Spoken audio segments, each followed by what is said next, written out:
I easily get offended kapag may mga naririnig akong mga tao na pinagtatawanan ng rapture. Sometimes, parang naiisip ko, magalit, mapikon, pagsabihan sila. Just like what happened nung umusbong itong COVID pandemic some 5 years back.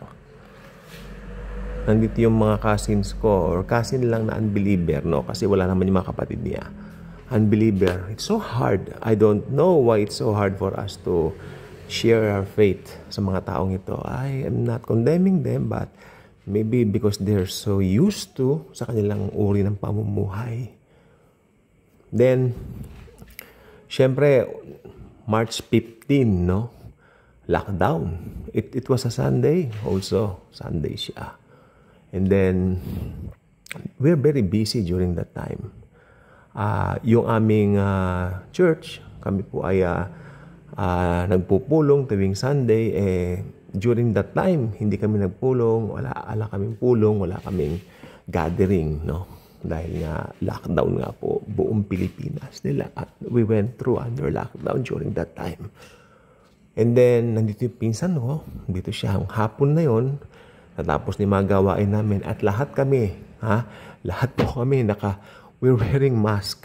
Ako po yung taong ayaw na ayaw ko nagwe-wear ng face mask. Ayaw na ayaw ko po talaga. Ayaw na ayaw ko. Nahihirapan akong huminga. Sa totoo lang po. Pero wala tayong choice. Kaya hindi tayo pwede magpasaway din during that time. And then, tong pinsan ko, all of a sudden, kasi kakain na kami, gabi na. Mga bandang, hindi kami, tanghalian. So, bumili sila sa Jollibee and all that. Tinatawag na ako. Busy ako, hindi ginagawa pa ako. Tapos sabi niya, Kuya, kakain na tayo. Lunchtime. Okay, kaya. Susunod na ako pagsabi. Then, bigla niyang binanggit. Kuya, yun na yung rapture mo, di ba? Yun na yung rapture na sinasabi mo. Rapture na. Then tumatawa-tawa siya. Hindi ako kumikibo. You know what? Ang dapat natin mag-reaction pag ganon. Nanunuya siya tinutuyangan niya yung faith natin, yung pananampalataya natin, yung pinaniniwalaan natin. Hindi naman niya pinaniniwalaan kasi in the first place, hindi niya nauunawa. Hindi niya naiintindihan. And alam mo, maski magsunog ka ng kilay to explain it to them, this faith of ours to them, I don't think so that they can grasp it, that they can grasp it that easy. Kailangan talagang pag-ukulan ng panahon.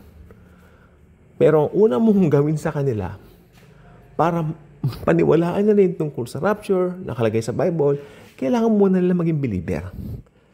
Kaya itong mga kapwa ko Kristiyano, huwag kayong mapipikon ngayon sa mga unbelievers na parang lesson din sa akin yon.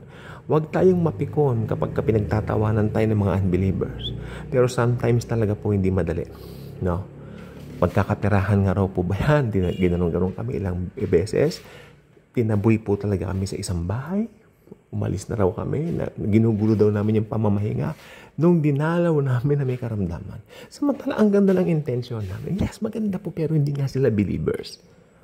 Diba? So, yun po. Kaya yung mga nagtatawa, yung rapture ang pinagtatawanan. Ang reaction na lang po natin, pray for them. Sana makakilala sila kay Lord. Kaya, ibahagi natin ang salita ng Panginoon sa kanila. Ito, sa pinakamadaling paraan. Sa pinakamadaling paraan. Huwag ko munang gumamit ng mga talata kung kinakailangan. Hindi nila maintindihan. Ibuod mo yung pinaniniwalaan mo. Ibuod mo yung Bible. Buod lang. Summary. And then, pagka lumalim na sila at naniwala sila dun sa summary mo, patanggapin mo na kay Kristo. Sabihin mo na matay si Jesus sa kanila, binayaran lahat ng kasalanan nila, past, present, future. Then, the rest will be history for them.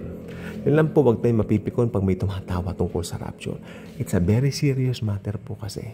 Ang rapture ay mangyayari, paniwalaan man nila o hindi. Yun lang po sa gabing ito. God bless po.